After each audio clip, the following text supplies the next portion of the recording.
Plate fighter players, have a drink, relax. It may not be the end of the world quite yet, but we're getting close. And with the recent changes, this just happened. We now have some crazy armor pen numbers on things like stiletto, longbow, even survival bow. For some reason has armor pen. So my first reaction to this was like, man, this is kind of a buff to what I've already been doing. I've been doing like 18 to 20% armor pen builds on my longbow dex fighter for the past couple weeks, using cobalt gear, of course, wherever you can, and kind of just having fun playing a high dex mobile fighter. Now, at first I was like, damn, this is exciting. It could be a buff to what I've been doing.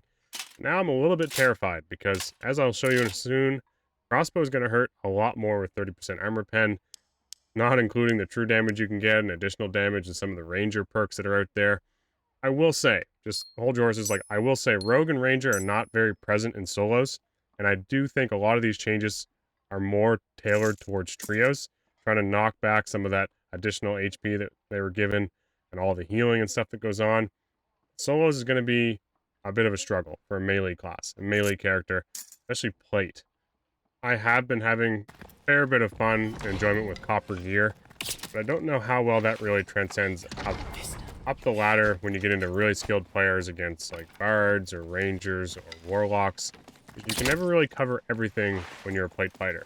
You're either losing HP trying to build a lot of armor, or you're losing MDR trying to build PDR, etc., etc. It could be a tough era for the solo fighter, a very, very tough one.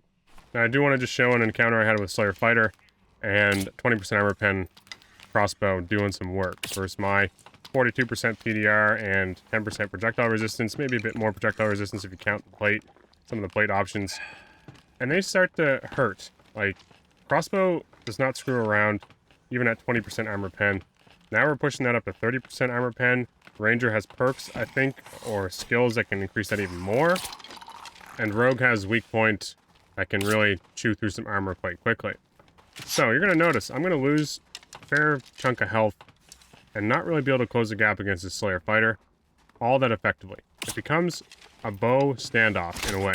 I need to make sure he can't get on top of me with melee, and basically this guy needs to whittle me down with that crossbow until there's nothing left in my HP pool. Maybe it's my own fault for not taking second wind here.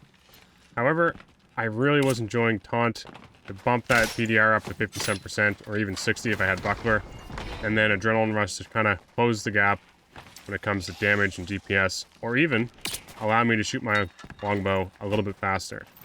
I did this because I wanted some armor pen against bards and other fighter players, or even clerics. And I know what you're thinking, well, only 20% reduction in their armor is not a huge deal, but if they have like 30-40% PDR, it does start to add up. And now we can start pushing those thresholds into like 30-40% armor pen on a longbow. That's kind of crazy. That starts to make a huge difference in the amount of damage you can do, and I'm really curious to see if the price of all these things start to skyrocket. I love me some Morningstar just because that's the most satisfying noise you'll ever hear. The kind of crunch as those spikes are driven through their back. It's really, really good. And you're probably wondering why I'm not dual wielding or doing something silly like that, which I may actually change to get the 10% armor pen from Stiletto and run dual wield or sword mastery for some action speed with falchion or arming sword. The reason why I was doing just the single weapon was because I really need the most movement speed possible. 20 move speed penalty on Morningstar is not a lot, and I'm not using sprint. So there's absolutely no way I'm catching rangers and bards, and I got kind of lucky and forced this guy into a bad spot to be able to catch him. And now I'm going to be forced to try to catch these guys that are using survival bow and whatnot. Even it's going to be even more difficult, let's just put it that way. Unless, that being said, I have been having a lot of fun using 10% dexterity with a longbow and adrenaline rush to kind of fire it off a bit more. It feels pretty good, and it's super satisfying having that longbow land shots. And yes, this is somewhat of a buff to what I've been doing.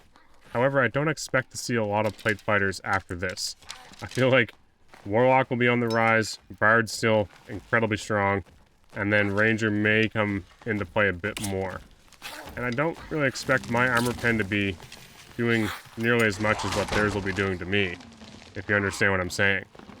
Potentially Cleric as well may fall off in solos, and really, this is why I think the large amount of changes that are happening here were to maybe slow down some of the buff ball PDR stacking on fighter and cleric in trios.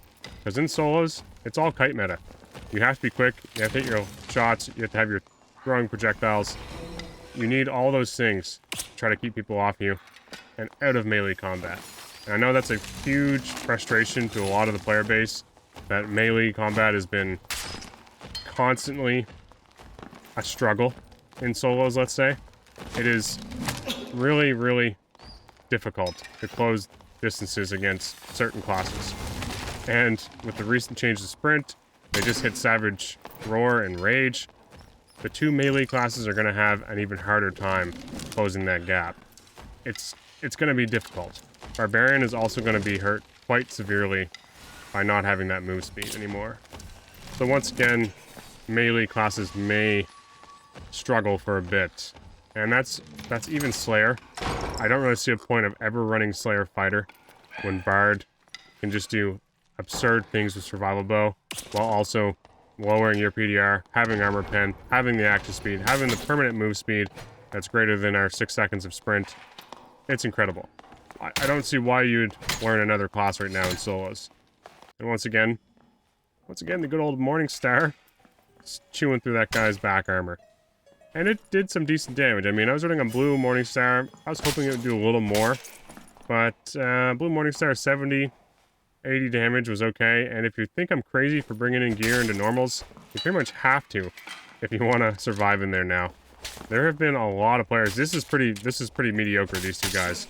So all I'm trying to showcase here is people are building and crafting decent kits, picking and choosing these options quite carefully with stacking all this armor rating. So you kind of need to gear up a little. But for this last example, I just want to say, I'm not like super concerned or upset or mad that Iron Mace is ruining fighter class and it's going to destroy how I play the game.